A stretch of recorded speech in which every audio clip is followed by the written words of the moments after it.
Hello, my name's Anthony Thorpe from the University of London, Roehampton in the UK, and this is the presentation for EAPRIL Cloud 8, Equality, Diversity and Inclusion Perspectives of Accessible Learning and Teaching in Higher Education in the COVID-19 era. That my colleagues in the cloud are Nick G from Birmingham City University in the UK, and he'll be joining us for the question and answer section. And we're also very grateful for the input of Isla Burns from JMK University of Applied Sciences, Jyväskylä, Finland, who not only established this cloud, but also gave great input for this session. But as an introduction, the aim of this session is very much to raise awareness of crucial issues related to equality, diversity and inclusion perspectives of learning and teaching in higher education, particularly in the COVID-19 era, because this fits beautifully with the focus that Cloud 8 has. And what we're hoping is that this talk and the whole of the online conference will set the scene for more detailed work to be presented at the 2021 conference. And we hope some of you today might wish to be involved in the Cloud 8 presentations. And there we are, Cloud 8.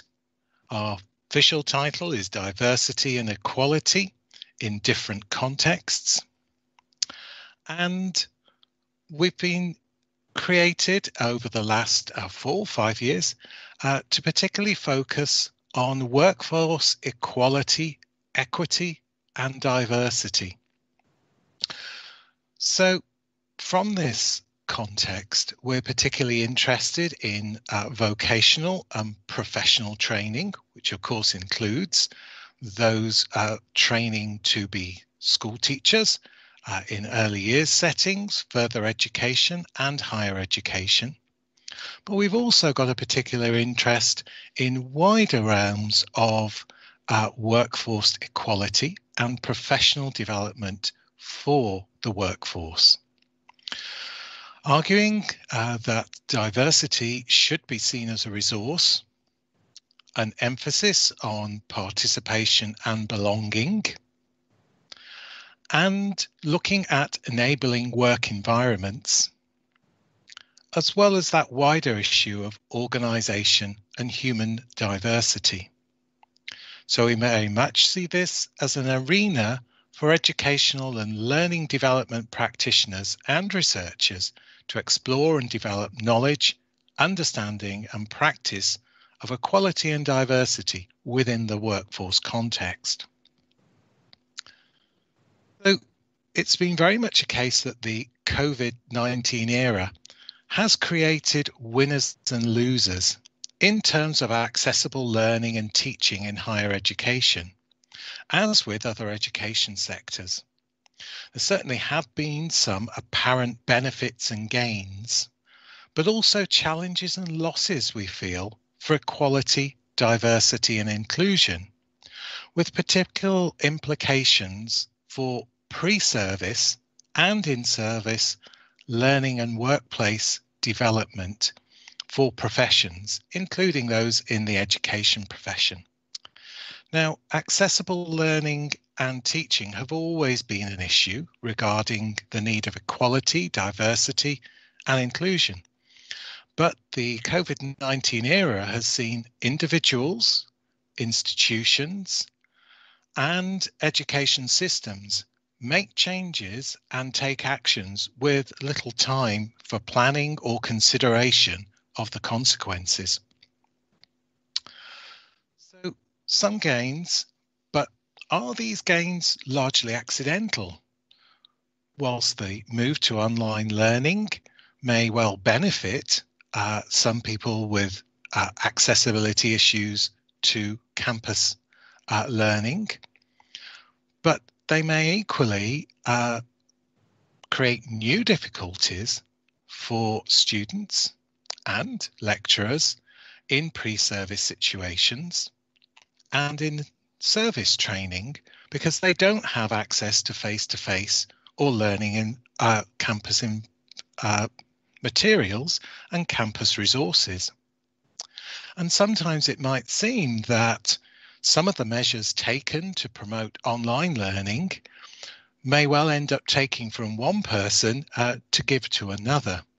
So a sort of robbing Peter to pay Paul situation in the shift of resources and attention. We're very interested in Cloud 8 in case studies of vocational placements in schools, hospitals. Nick, a particular area that he works in is for nursing, but also other vocational settings where we're actually required to gain practice in a professional setting as part of your pre or in-service training. So how it affects teacher education programs, as well as how it affects other learning situations. Particularly of interest then are those programs that already perhaps are using distance learning or hybrid techniques for professional learning situations. Certainly, the contextual implications for success and failure are very great. Ayla, for example, coming from Finland, which is one of the countries that has the most developed infrastructure in Europe, I think it's fair to say, have found often the change to online learning less problematic than some other countries where the use of online and the infrastructure for online has not been so good. The UK is somewhere in the middle, I think, in terms of the contextual and the infrastructure strengths. We're very interested in countries across Europe, how they are dealing with those infrastructure problems, both technical, but also in line of expectations of students and lecturers about what is acceptable, what they should be doing, and the importance of face-to-face learning. Because in many cases, we know of colleagues and students who have felt very much at sea, very much unsettled by the whole process. And that moves us to ideas here about the online world. And again, we see a bell curve, often in many countries, about those who were good at it, both as lecturers and as students, were fine. And others felt the world was ending and that they should give up straight away. And perhaps particularly those students who had existing disabilities or challenges and differences might experience these things in different ways. For some, this may be a plus, but for many others, this has created new difficulties. The digital divide has been very much influenced by poverty and wealth disparity. We know this very much from the UK and the situation that we have faced in universities here.